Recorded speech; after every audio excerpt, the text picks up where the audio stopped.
ആചാര്യ T V Hindu ആചാരങ്ങളെയും അനുഷ്ഠാനങ്ങളെയും കുറിച്ച് കൂടുതൽ അറിയാൻ ഈ ചാനൽ സബ്സ്ക്രൈബ് ചെയ്യുക. ഇന്നത്തെ എൻ്റെ ജ്യോതിഷ വിഷയത്തിലേക്ക് എല്ലാവർക്കും സ്വാഗതം. ഇന്ന് ഞാൻ പറയുന്ന ഒരു കാര്യം, ഈശ്വരവിശ്വാസമുള്ള ഒരു ഹിന്ദു കുടുംബത്തിൽ അത്യാവശ്യം ഉണ്ടാകേണ്ട ചില സാധനങ്ങളുണ്ട്. നമ്മുടെ ഈ ഹിന്ദു ആചാരങ്ങളെപ്പറ്റി സവിസ്തരം പറയുന്ന ഒരു ചാനലാണ് ഈ നമ്മുടെ ആചാര്യ ടി വി. അപ്പോൾ ഈ ആചാര്യ ടി വിയിലൂടെ ഒരു ഹിന്ദു ആചാരത്തെ പറ്റിയാണ് ഞാനിവിടെ പറയുന്നത്. എന്തൊക്കെ സാധനങ്ങളാണ് ഒരു ഹിന്ദുക്കളുടെ വീട്ടിൽ വേണ്ടത്? നിലവിളക്ക്, ഇല്ലേ? ഒരു നിലവിളക്ക് അത്യാവശ്യം ഒരു ഹിന്ദുവിൻ്റെ വീട്ടിൽ വേണം. ഒരു നിലവിളക്ക് അത്യാവശ്യമാണ്. അത് താഴെ വെറും നിലത്ത് വെക്കരുത്.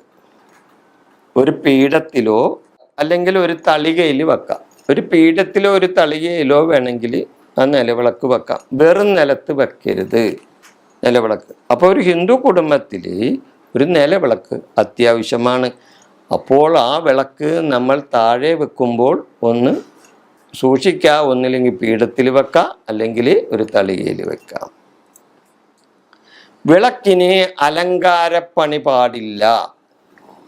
ആ നമ്മുടെ വീട്ടിലുള്ള നിലവിളക്കിന്, അത് മറ്റേ വിളക്ക് അലങ്കാര വിളക്കാണ്, അത് പോട്ടെ. നമ്മൾ നിത്യം ദീപാരാധന സമയത്തോ അല്ലെങ്കിൽ വെളുപ്പിനോ ഒക്കെ ദീപം തെളിയിക്കുന്ന ആ നിലവിളക്കിൽ അലങ്കാരപ്പണികൾ പാടില്ലാത്ത വിളക്കായിരിക്കണം. വീടിൻ്റെ കിഴക്ക് വശത്ത് തുളസിത്തറ ഉണ്ടായിരുന്നാൽ വളരെ നല്ലതാണ്. വീടിൻ്റെ കിഴക്ക് വശത്ത് തുളസിത്തറ ഉണ്ടായിരുന്നത്. അപ്പോൾ വിളക്ക് വേണം, പീഠം വേണം, അല്ലെങ്കിൽ തളിക വേണം, പിന്നെ തുളസിത്തറ വേണം ഒരു ഹിന്ദു കുടുംബത്തിൽ. ഇപ്പോൾ തുളസിത്തറയൊക്കെ ഇപ്പോൾ ഫ്ലാറ്റിൽ താമസിക്കുന്നവർക്ക് തുളസിത്തറ കെട്ടാനതൊക്കെ പറ്റുമോ? പറ്റില്ലല്ലോ. അപ്പോൾ ആചാരങ്ങൾക്കെല്ലാം ചില കാലങ്ങളിൽ ചില മാറ്റങ്ങൾ ഉണ്ടാവും. അപ്പോൾ അതനുസരിച്ച് നമ്മളും മാറും, ഇല്ലേ? അപ്പോൾ എന്നിരുന്നാലും തുളസിത്തറയില്ലെങ്കിലും മറ്റു കാര്യങ്ങൾ ഉണ്ടാവുമല്ലോ. ഫ്ലാറ്റിൽ താമസിക്കുന്നവനാണെങ്കിലും നിലവിളക്കോ തളികയോ പീഠമോ വെക്കാമല്ലോ, അത് കുഴപ്പമില്ല. പിന്നെ എന്തെല്ലാം സാധനമാണ് ഒരു കുടുംബത്തിൽ വേണ്ടത്? ഹിന്ദു കുടുംബത്തിൽ രാമായണം എന്ന ബുക്ക് അത്യാവശ്യമാണ്. രാമായണം വേണം, മഹാഭാരതം വേണം, ഭാഗവതം വേണം, ദേവി മഹാത്മ്യം എന്ന പുസ്തകവും വേണം. ഇത് അത്യാവശ്യം ഒരു ഹിന്ദു കുടുംബത്തിൽ വേണ്ട സാധനവും. അതായത് രാമായണം, ഒരു കുടുംബത്തിൽ ഒരു രാമായണം ഉണ്ടാകണം, മഹാഭാരതം ഉണ്ടാകണം, ഭാഗവതം ഉണ്ടാകണം, ദേവി മഹാത്മ്യം ഉണ്ടായിരിക്കണം. ഇത് വെറുതെ മേടിച്ച് അലമാരിക്കകത്ത് വെച്ചിട്ട് കാര്യമില്ല. വല്ലപ്പോഴെങ്കിലും അതെടുത്തൊന്നൊന്ന് വായിക്കണം, ഇല്ലേ? ഇപ്പം രാമായണം വായിക്കണം ഇപ്പം കർക്കിടക മാസത്തിലാണ് കൂടുതലും, ഇല്ലേ, ആൾക്കാർ.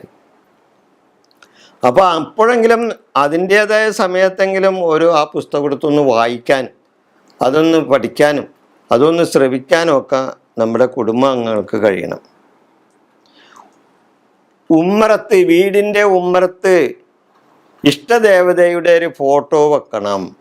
വീടിൻ്റെ ഉമ്മറത്ത് ഇഷ്ടദേവതയുടെ ഒരു ഫോട്ടോ വെക്കണം. കിണ്ടി മൊന്ത, കുളി കഴിഞ്ഞാൽ തൊടാനുള്ള ചന്ദനം, ഭസ്മം, കുങ്കുമം ഇവ ശുദ്ധമായ സ്ഥലത്ത് വെച്ചിരിക്കണം. അതായത് കുളി കഴിഞ്ഞ് വന്നാൽ നമുക്ക് തൊടാനുള്ള